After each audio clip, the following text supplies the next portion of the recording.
1 Coríntios 11.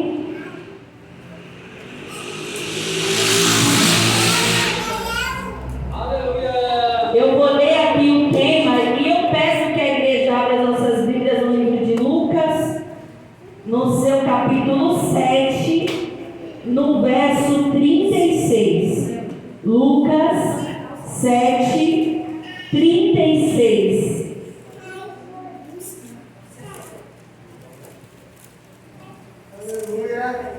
Lucas 7, 36.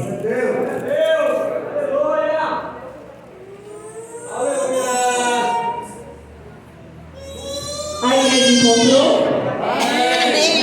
Amém. Eu vou estar lendo.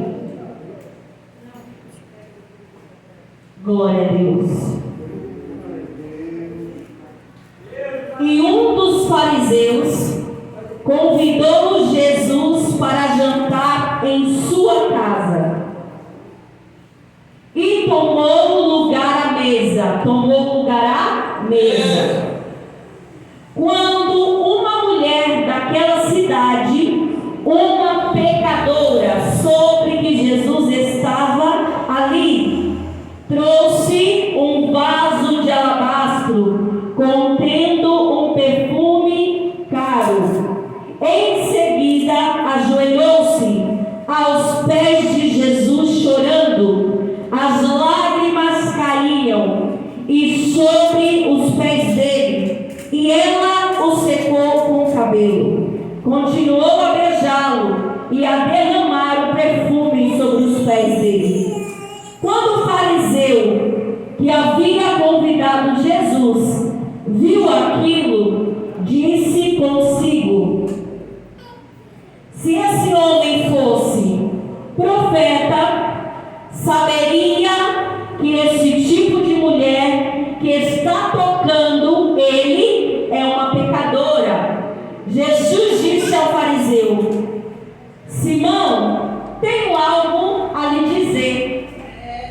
Diga, mestre, respondeu Simão. Então Jesus lhe contou a seguinte história. Um homem emprestou dinheiro a duas pessoas. A um ele emprestou 500 moedas de prata e ao outro 50 moedas. Como nenhum teve condições de pagar, ele generosamente perdoou os dois da dívida. Qual ele amou mais? Simão respondeu: creio eu que aquele a quem devia mais. Está certo, disse Jesus. Então voltou-se para a mulher e disse: veja, esta mulher ajoelhada aqui, quando entrei na sua casa, você me ofereceu água para lavar os pés, mas ela lavou os meus pés com lágrimas e secou com o cabelo. Você me cumprimentou, não me cumprimentou com beijo, mas desde a hora que cheguei, ela não cessou de beijar os meus pés. Você não me ofereceu óleo para ungir a cabeça, mas ela ungiu meus pés com perfume raro. Eu lhe digo, os pecados dela são muito, porém foram perdoados, e por isso ela demonstrou muito amor. Mas a pessoa a quem pouco foi perdoado, pouco demonstra amor. Então Jesus disse à mulher: os seus pecados estão perdoados. Os homens que estavam à mesa diziam: quem é esse que anda por aí perdoando o pecado? Jesus disse à mulher: vai em paz, a tua fé te salvou. Pode se assentar. O tema que foi passado está em 1 Coríntios 11, que diz assim, 23. Porque eu também recebi do Senhor que na noite que Jesus foi traído, tomou o pão. Quando eu recebi esse tema, eu cocei minha cabeça, eu falei: Deus, A primeira coisa que me veio à mente. Porque a gente não sabe de tudo, a gente está em constante aprendizado. E de primeiro instante eu recebi um impacto. Eu falei, meu Deus, o que eu vou falar sobre a Santa Ceia? Disse eu comigo, eu pensei comigo, terá pastores lá. Meu pastor vai estar lá, meu esposo vai estar lá, o pastor da igreja vai estar lá. E todo mês esses homens instruem a igreja acerca da Santa Ceia. Mas quando eu li esse versículo novamente, eu comecei a analisar que o versículo 23 fala muito mais do que apenas sobre a Santa Ceia do Senhor. O versículo 23 fala muito mais do que acerca de um pão que ele partiu. O versículo 23, ele vai nos levar a uma passagem que acontece lá nos últimos dias. Nos últimos versículos dos 3 evangelhos, que fala acerca da última Páscoa. Na última Páscoa, Jesus, ele vai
Ele olhou o exemplo de Jesus.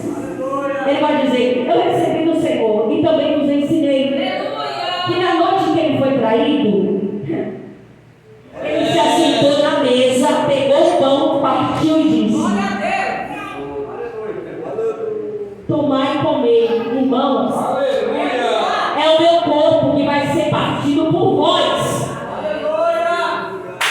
Lá na última Páscoa, Jesus vai dizer: coma do pão e beba do cálice, porque eu não vou beber mais desse copo até que venha o reino de Deus. O Senhor já estava dizendo aos discípulos: aproveita, porque a oportunidade vinha hoje. A oportunidade de cear comigo é hoje. A oportunidade de comer do pão é hoje. Se você entrou aqui nessa noite cochilando em dois pensamentos, eu vou repetir na calmaria para você entender e não se fazer de desentendido. Aproveita, porque a oportunidade é hoje. A gente se assenta hoje. Participa do culto hoje. Adora hoje. Amanhã eu venho, amanhã eu aceito, amanhã eu louvo. Irmão, a oportunidade está preparada para nós hoje. E a Bíblia vai dizer que quando aquela mulher ela chega, ela leva consigo algo caro. Fazendo uma comparação que você vai me entender, que é para a gente entender. Normalmente, tudo que é muito bom, custa caro. O melhor perfume é caro. O melhor carro é mais caro. A melhor roupa é a mais cara, não é? A melhor casa, a melhor localização é a mais cara. É tudo caro. Quanto melhor for, é mais caro. Quando ela está levando aquele doente que é caro, é porque o pecado dela é muito. E como o pecado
cabelo e chora. Derrama o vento, seca com o cabelo e chora. E me chama a atenção, eu vou descer um pouquinho, pastor. Me chama a atenção. Aleluia. A Bíblia não diz quanto tempo demorou aquilo. A Bíblia não diz se demorou 1 hora, 2 horas, 3 horas. Não diz. A Bíblia diz apenas que ela vai, derrama o vento, chora e seca com o cabelo. Mas ela não está ungindo a cabeça de Jesus. Ela está ungindo os pés. E os pés, irmã, é lugar que muitas das vezes eu e você não quer estar. Nos pés é lugar que muitas das vezes eu e você foge de estar. A Bíblia diz que ela fica fazendo aquilo. E entenda que desde a hora que ela chega e começa, Jesus não dirige uma palavra. Jesus não fala com ela. Jesus não fala com ela. Ela está lá ungindo e Jesus não está dizendo nada. E às vezes, quando Jesus demora um pouquinho, a gente já quer parar, retroceder, olhar para trás. Às vezes, quando Jesus demora um pouquinho de fazer alguma coisa, a gente já coloca um bico desse tamanho. Eu não vou para o culto, eu não adoro mais, não quero mais ser crente. Às vezes, quando Jesus vem e exorta a nossa vida, a gente olha e diz: essa palavra é muito dura, Jesus está me corrigindo. Não quero mais ser crente. Irmão, deixa eu dizer uma coisa. Seu pai já te colocou de castigo alguma vez? Você teve poder de dizer: não é mais meu pai? Ei, jovem, sua mãe já brigou com você alguma vez? E você teve o poder de dizer: não vai ser mais minha mãe. Você já brigou com seu irmão em casa alguma vez, irmão? Eu fui criado com 6 filhos. Tinha briga todo dia. A irmã aqui foi criada com 7. Tinha briga todo dia, irmão. Você tinha o poder de dizer: não quero mais saber, não é mais meu irmão. Está no sangue. O mesmo sangue que comprou o seu irmãozinho do lado, que a gente não quer falar, foi o sangue que comprou tua vida. A gente não tem poder para ir além do sangue. Permaneça, irmão. Não arrume desculpa para fazer a vontade de Deus. Permaneça.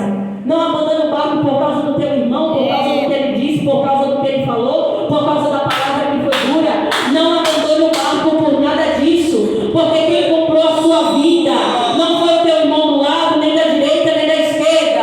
Quem comprou a tua salvação antes do cavalo foi Jesus Cristo. E a Bíblia vai dizer que ela ficou lá limpando, e Jesus não olhou para ela em nenhum momento. Mas de repente alguém vai se incomodar. Eita, é verdade. Alguém vai se incomodar. Aquela mulher não está mexendo com ninguém. Ela não está tocando em ninguém. Ela não quer saber se fulano foi ali, para que foi. O objetivo dela foi ali buscar salvação. E entenda, quando o teu foco e o teu objetivo for Cristo e fazer a vontade dele, sempre o inimigo vai se levantar. Se os teus olhos estiverem voltados para Cristo, o inimigo vai se levantar. Aí o dono da casa vai dizer assim: se Jesus fosse profeta, ainda bem que ele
Às vezes, irmão, a gente está com os dias que vai passando e a rotineira, a gente está preocupado com a aparência do que vai oferecer a Jesus. A gente começa a se preocupar com o que os nossos olhos com o físico está vendo. E a gente começa a se esquecer que Jesus é Jesus que não olha apenas o físico. A gente começa a se esquecer que Jesus é Jesus que não está preocupado com o preço do unguento. Jesus não está preocupado com o preço do teu perfume. Não está preocupado com a casa que você mora, com o carro que você anda. Jesus está preocupado com algo muito melhor. A tua salvação, porque Ele não quer que pereça a tua alma no inferno. Jesus não estava nem aí, irmão. Se o perfume era barato ou caro, Jesus estava preocupado com o pecado daquela mulher. Que era muitos e não poucos. Muitos e não poucos. A Bíblia diz que eles vão dizer, se eles soubessem, mas não sabem não quem é. E ela continuou lá, limpando, derramando, chorando. Lembra-se de Ana, irmão? Eu amo a história de Ana.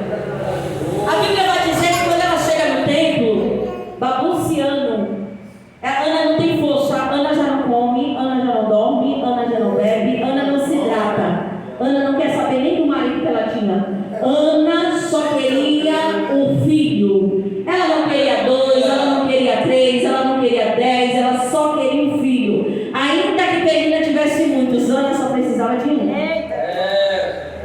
E quando Ana entra no templo, chorando, amargurada, angustiada, a Bíblia ela é clara em dizer qual tamanha era a amargura da alma de Ana.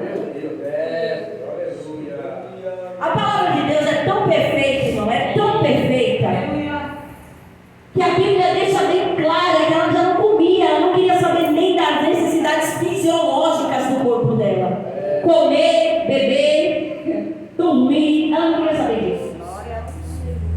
Eu brinco e digo que se nos dias de hoje fosse possível um homem ter várias esposas, que não é, graças a Deus, se agradece, eu agradeço também. Glória a Deus. Se fosse capaz no dia de hoje, Ana era a mulher que para Eucânia ia receber a melhor bolsa, o melhor sapato, o melhor vestido, o melhor perfume, tudo ia ser de melhor. O melhor que ele tinha, ele dava a Ana. Mas tem coisas que o dinheiro não compra. Tem coisas que a conta bancária não compra. Tem coisas que o status perante a sociedade não paga. E uma dessas coisas é a vida, porque só Ele dá e só Ele tira. A Bíblia vai dizer que quando Ana ela entra no templo,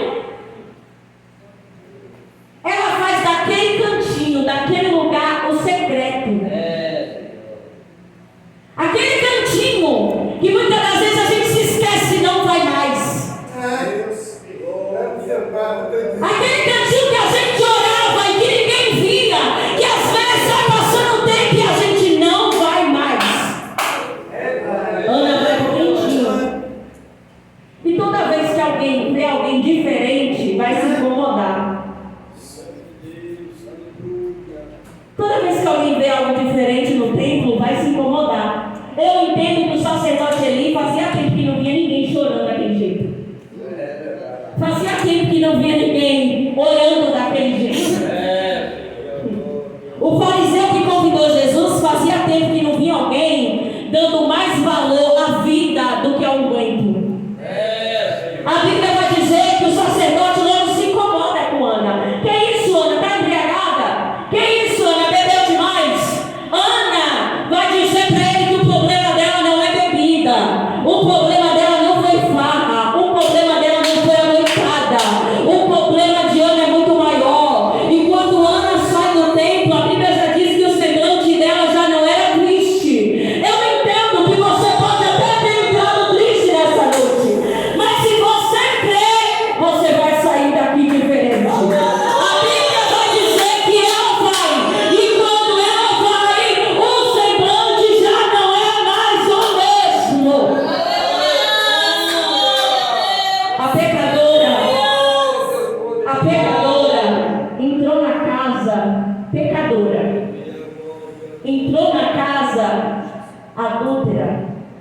entrou na casa,